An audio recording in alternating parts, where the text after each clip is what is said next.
สบา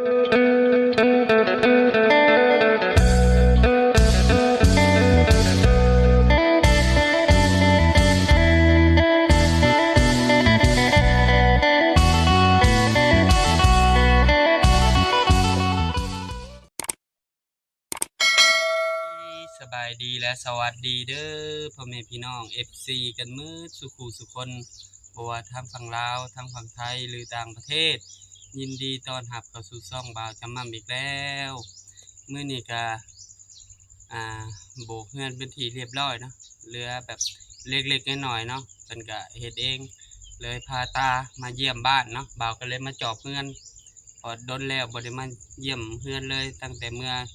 ชาปูนในเพิ่นเนาะก็บ่ได้ค่อยมาเลยเรือนชานบ้านช่องก็อนาคตภายภาคหน้าก็ยังบ่ฮู้เนาะก็เลยสิไปจอบไปเยี่ยมยามถามข่าวไม่เฒ่าคำเพิ่นเป็นอยู่จังใดสบายดีบ่เนาะพอเฒ่าคูณก็ไปจอบเบิ่งเฮือนให้เพิ่นเลยเนาะ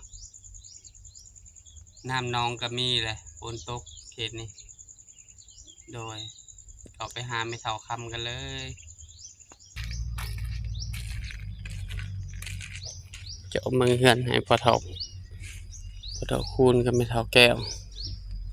เป็นกระหายังขังยันแบเขาหัวสิงไข่มันก็ติดเลยเด้อีตู้ยังงามโทรหาเพิ่นปิดเครื่องโทรหาพอเฒ่าไม่เฒ่าโทรบ่ได้ติดต่อบ่ได้ยอดบักอึกินกับแกงหน่อไม้คือทอดพอเฒ่าไม่เฒ่าอยู่เนาะเลยมาจอบเบิ่งอันไม่เฒ่าคำน้ำในเพิ่นก็ยังลายอยู่เพิ่นก็โปกไว้เป็นอย่างดีนี่เนาะบรรยากาศเตาถ่านพ่อแม่พี่น้องโดนแล้วบ่ได้เข้ามากันผู้ใดมีเวียกเหตุงานทำก็ติดต่อบ่าวจำมั่มเด้อบกเงินบกซานก็เข้าบ้านประตอกประตูงานต่อเติมเนาะคือว่าบ่าวจำมั่มกับเพจช่วงนี้ก็วางแน่นี่ว่าได้อาศัยพอเฒ่าก็ไม่เฒ่าเพิ่นเบิ่งเงินเบิ่งซ่านให้เพิ่นเมื่อเงียบก็ขึ้นฮอดทางไม่เฒ่าค่ำก็บ่ได้ปาได้ถิ่มยังหักแพงคือเก่าบ่ฮู้ว่าเพิ่นสิอยู่หรือบ่เนาะบ่าวจำมั่มก็บ่ได้ขี่รถจักรมาพาตาเพิ่นมาจอบเบิ่งเฮือน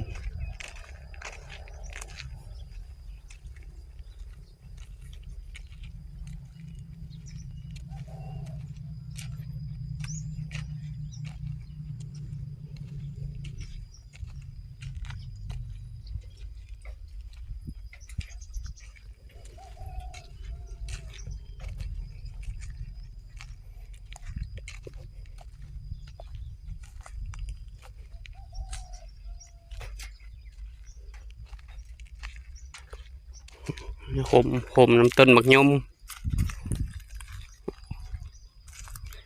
ไม่เท้าทางใดล่ะเห็นหน้าต้นไม่เท่ามาบ่คือเห็นอย่างแบบต้นได้ยินว่าถามนี่ไม่เท่ามาอยู่บ่เข้าห้องน้ำ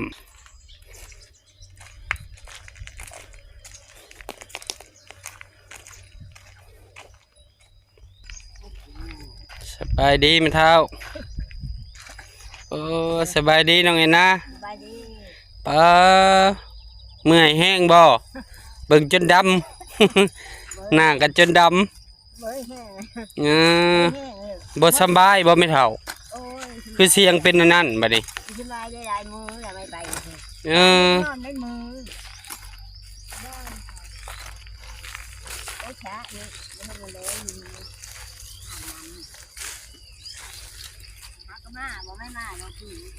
พาบ่เฒ่ามาแน่ตอนแรกก็กลับแล้วเจ้าไปเสียบใบเด้อไฟนะเฮาเสียบใบอยู่นอกฮะเสียบโดนเฮาเสียบปลาไว้ให้เจ้าอยู่นอกหั่นเด้กับปานางนะใครอยากไปสากก็ไปก็จอบเบิ่งเฮือนให้เลยนะ เป็นหยังบ่สบายได้หลายมื้อแล้วบ่แม่เฒ่าโอ้ยเออ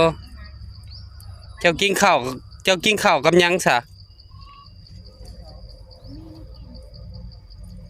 น้ำหมดแล้วน้ำใส่นะน้ำใส่เบิดเลยเอ้ยข้าวได้ซะขายถ่านซื้อเอาก่อนให้น้องไม่เฒ่า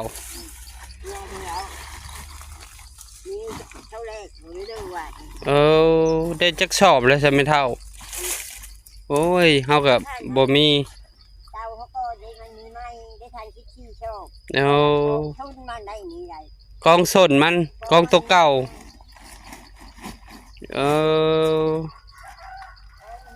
น้ำกับเบิดข้าวกับบ่มีกินเหมือนนี่ของกินกับบ่มีกินตะกะบะไม่เท่าโอ้ยเขาว่าโอ้ยคืนฮอดไม่เท่าเด้คืนฮอดปะเท่าคูณไม่เท่าแก้วไม่เท่าค่ำเนี่ยวะน้องไอ้หน้าอยู่จังไรเด้วะเขาก็ว่าโอ้ยได้เพิ่นนี่แหละไปจอบเมือนจอบซานว่านี่น้ำกระเม็ดแบบว่าประมาณกับน้องเห็นมันมากโบกเคลื่อนเขาหากันแล้วแล้วบอกแล้วเลยผัดทางพังเบิ้งเงินมึงเถื่อเขาจ้างต่อหนะเฮาเสียบไฟเจ้าอยู่นอกมึงเถื่อเจ้าอยากไปสากฮะพอได้ย่างไปจอบเพื่อนในเฮาเลย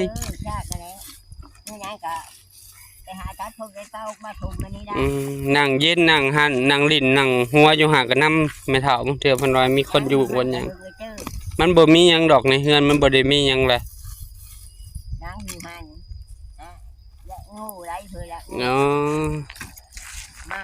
นั่นมันนั่นอ่ะพักอีต่ออีตู่เพิ่นก็งามเลยเด้พอเท่าเนาะหมักบวบบางยังก็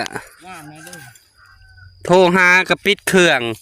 2 มื้อนี่ครับโทรหาพ่อเฒ่าคูณกับแม่เฒ่าแก้ว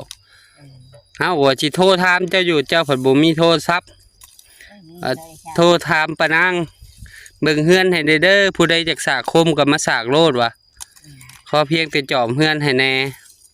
เบิ่งพื้นเบิ่งไผให้แน่ย่างไปแน่แม่เฒ่ากลางเว้นกลางหยังไปนั่งลิ้นจักเล็กจักน้อยไปเอาหูชิไข่นั่นละเอาโลดไปเท่าเอ้ยเอาหูชิไข่นั่นละมาปุ๊ชูน้อยฮันอีของพ่อเฒ่าคูณกับติดเด้อชูน้อยอีน้อยนั่นไม่มีก้อนว่ะไอ้ก้อนเอาว่าเนี่ยมีหน้าเท่ๆว่ะโอ้ยน้ำกับมดเนาะไม่เท่าแต่ต้นจ่อยลายไม่เท่าโอ้ยตะกะบาบเจ้าเนาะจ่อยลายปีนี้จะมาแห้งจะตกลายไม่เท่าโอ้ยไม่คิดรอดโอ้ยรอดอยู่ดอกมันละเมยหาซื้อได้ดีนะคันบ่เฮ็ดเป็นแห้งเมื่อยได้นี่ก็น้อยกินยังเสร็จแต่ละมื้อนะแห้งคือว่าเฮาเนมมึงจ่อยดีเจ้านะบ่ได้เฮ็ดหยังเลยไปมื้อนี้ได้มื้อผู้ชูไปหาจะนางกันมาอันนี้ผู้ชูไปหาจะนางไปไว้เท่าหาจะนางโดยค่อยไปนี่รอดจ้ะโอ้ยอย่าไปไกลยันเป็นหันเป็นหนีไม่เท่าเอ้ยเฮาก็ขึ้นน้ำอยู่ไปนี่รอดแล้วว่ะไปพาวมาพาวอันนี้ก็พุ่นบ่แล้วจึงสิเอากระสอบถ่านมาให้เจ้าท่านก็นี่ก็ชอบเยอะ2,000เลยได้เดี๋ยวนี้เอาโอ้ยขึ้นฮอดเด้ว่ะไม่เท่าจักน้ำใช้เบิดแต่บ่จักว่ะข้าวน้ำ3 ปลากินกับหยังเด้ว่ะให้หน้าก็ไปหาหน่อไม้เนี่ยต่อก็ได้อยู่บ่พอได้ผู้นั้นผู้นี้เอิ้นหาโทรหาหันไกลหันเคียงเลยโทรหาลูกสาวแล้วมาเบิ่งลูกหลานมาเบิ่งไปพาก็เป็นไอเบิด